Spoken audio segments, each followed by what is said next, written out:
the AAA Race Show. I am your host, Austin Aziz, Woolman for Hire, coming to you from the Stack Studio with co-host Jimmy. This is Say a Lot, but man, he sure can wheel a race car. Another show's coming out late this week. I have reformatted the show this week. I'm really excited. We're not going to be breaking down the races anymore, but we'll be more of a talking about big stories in the races. So I am super excited to do this. Let me know what you guys think of it in the comments. And so let's just go ahead and get started with the NASCAR Cup Series. Denny Hamlin and Kyle Busch get disqualified along with Michael McDowell, Ty Gibbs, and Eric Jones. Start with Petty GMS. Petty GMS get disqualified for a oversized vent in the rocker box. That is a no-no, and they got the worst of it. They both get disqualified.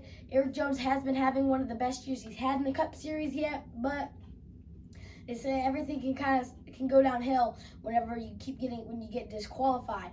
So both cars are disqualified along with Michael McDowell. Michael McDowell has a level 2 penalty for modifying a part that you're supposed to buy from a certain person and put on the car. Well, they did not just put it on the car. They tweaked it just a bit, smidgen, and they give them a level 2 penalty, $100,000 from the crew chief, 100 owner points, 100 driver points, and if they make it to the playoffs, it is 10 playoff points. So they have to deal with this punishment for a long time. So if they do make it to the playoffs, which they were running 20th, then they're still going to have to deal with this, and it's going to be real hard to make it anywhere to make it to the round of 12. Now, probably the most eye-turning disqualification of the whole weekend was 1-2. Denny Hamlin, Kyle Busch get disqualified from the win in second place. Denny Hamlin, who wins his 7th Pocono race win ever, beating Jeff Gordon, gets it taken away. He had his 49th win of his career, and he gets it taken away because of something in the front fascia, something as big as packing tape.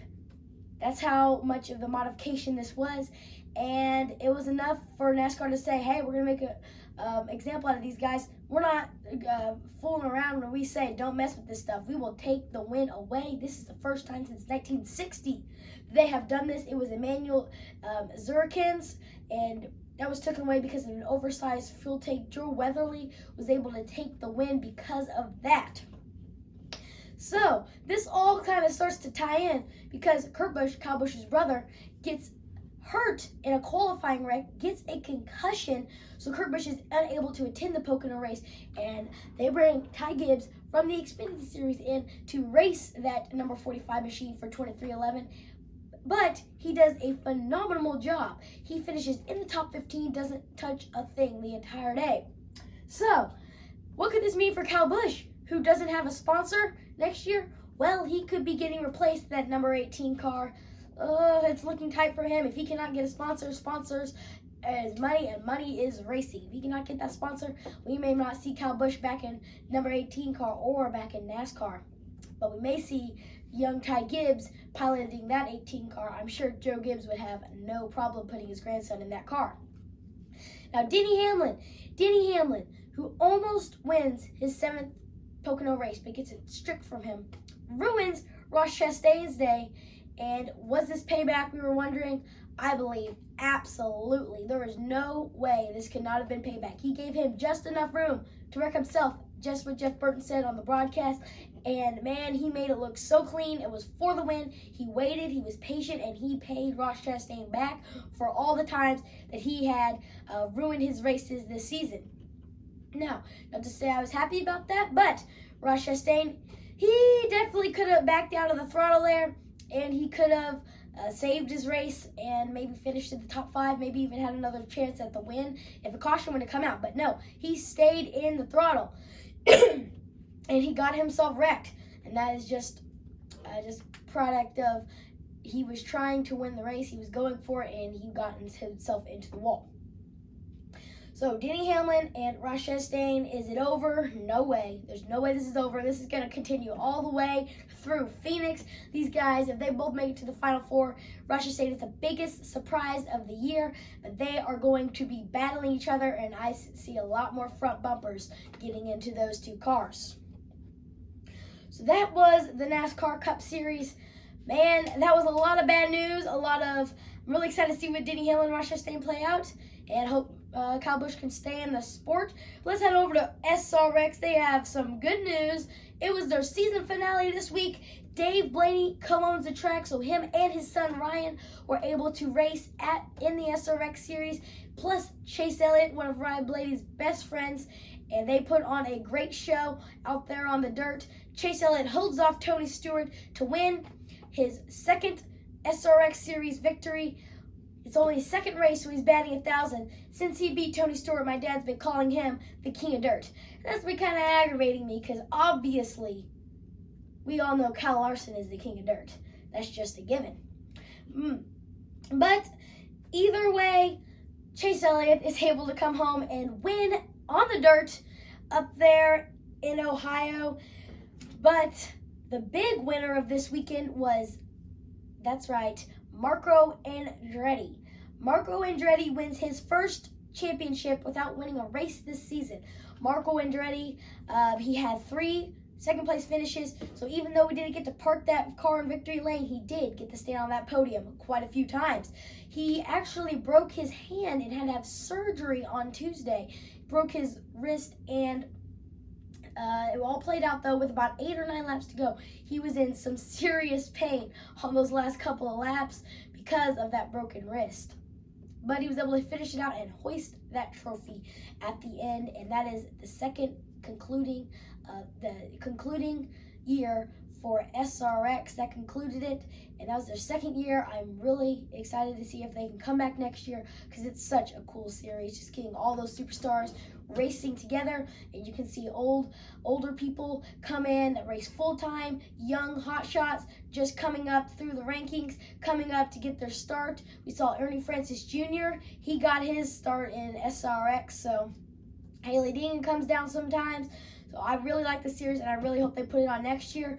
But I would like to see more dirt races, maybe 3 asphalt races, 3 dirt races, and mix them up. You know, asphalt, dirt, and so on until you get all the races you want to race. So that maybe you could challenge these drivers a little bit. Instead of them all getting used to these asphalt tracks, they can have to go from asphalt to dirt, and they can really have to test their abilities. So that was SRX. We're heading over to Formula One, which was over there in France. It was a great race for everyone but Charles Leclerc, who has another DNF. Man, I mean, he has had a really good year, getting lots of wins this year, but he cannot seem to finish half the races he's in. Max Verstappen, though, is able to win the race. But, like I said, Charles Leclerc has had a lot of mechanical issues. I know some of them have been driver errors, but still, that Ferrari sometimes doesn't hold up, and they have mechanical issues. So we got to get that worked out if they want to run for a championship against Max Verstappen and Red Bull, who's a very consistent team. It looks like last year all over again, with Lewis Hamilton and Max Verstappen battling it out. And speaking of Lewis Hamilton and Mercedes, Lewis Hamilton has been pretty strong, as well as Mercedes, the last couple of races, especially this one, 2-3 for Mercedes. Lewis Hamilton second, George Russell third. I really want Lewis Hamilton to win his 8th championship. That would be so cool to me to see him win that championship, most in F1. That would be quite an accomplishment. He is a great race car driver, and I just want to see him go to victory lane this year and maybe get those kinks worked out on that Mercedes and have a great year next year. But as we head on over to IndyCar, we had some bad news there. IndyCar, they were in Iowa, which is where actually the movie Field of Dreams was shot, but not too much of a dream for anyone but Pato O'Ward, who was able to get Joseph Newgarden backseat into the wall, and he's able to cruise on home and win up there in Newton, Iowa. But more of a nightmare for Joseph Newgarden. He leads so much. He had so many points stacked up. He was going to win this race, lead the championship, but he backs it into the wall, like I said, and it ruins his day. He also loses consciousness, just to add that up on top of everything. Outside of his hauler, some reporters that were interviewing the doctor said that he seemed off. I watched it a couple times. I didn't really see anything. You can go back and watch it. Tell me what you thought in the comments if Joseph Newgarden was off during his interview, but I don't think so. So Joseph Newgarden was alert and awake very fast and talking to the doctors. He has been released and is qualifying and practicing today. So good news there. As long as nothing else goes wrong, I'm sure Joseph Newgarden will get back because he has had a phenomenal year, and I'm sure he'll get back to racing up front, and hopefully this just breezes by and was not really anything. Now, one of the biggest races that is coming up next week, biggest races in my opinion of the year, I think this is awesome. Cup and Indy are going to be at the same track with the Xfinity Series, of course, but they're going to be the same track and at the Indy Road Course at Indianapolis Motor Speedway. Not only there, which is historic and awesome that Cup cars get to run there, but with the IndyCar Series. It is going to be so cool to watch those cars, those big bulky stock cars, run around that track slow, but then those Indy cars fly around that track. Just all the fans and the atmosphere that'll be there. It's going to be awesome. So watch one of those races, and it will be great. I'm sure a lot of NASCAR guys will maybe even be up in the booth. IndyCar guys up in the booth for the NASCAR race, and it's going to be super cool.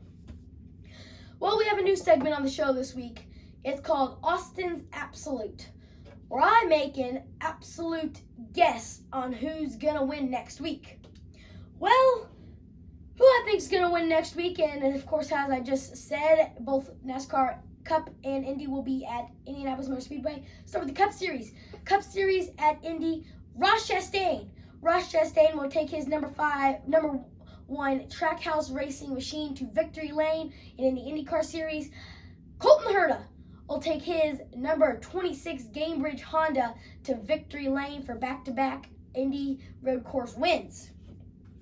So that was Austin's Absolute. Oh, that is a lot of news. What a week to redo the show. What a week, so much to talk about. I had such fun doing this, but we did keep something. That's right, folks. It's time to get excited.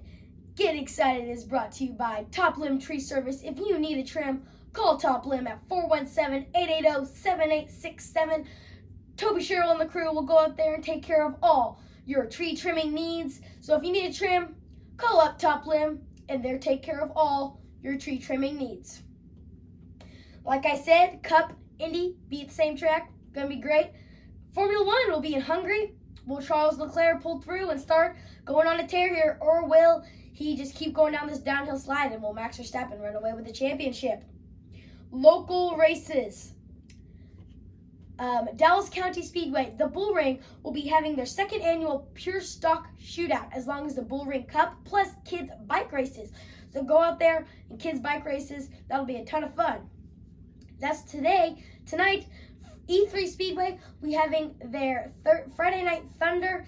The Quarter Midgets will be racing their $500 purse, and it is going to be a great show. The Quarter Midgets will be out there. It's going to be so much fun. Head on over to E3 Speedway on Facebook, and it'll tell you what you need to know. Like their page, and head on out to E3. I'll be there racing my car, not the Quarter Midgets, but the Quarter Midgets will be having a $500 purse, so every kid gets to walk home with a little cash in their pocket.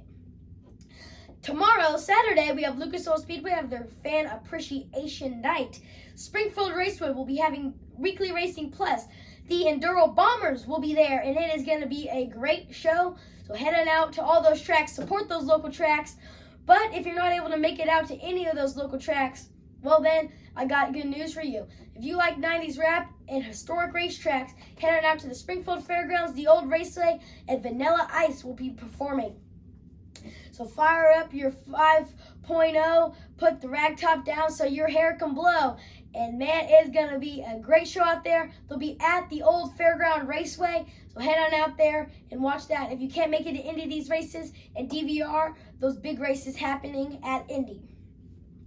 And as always, head on over to ORP TV. Mr. Craig Stagner will tell you all you need to know about the local races coming up next week. He does a great job over there, and he'll tell you about the rainouts. So I hope there's no rain this week, but we always could. So I hope these races go off smoothly with no rain, and we can see a lot of great racing this week.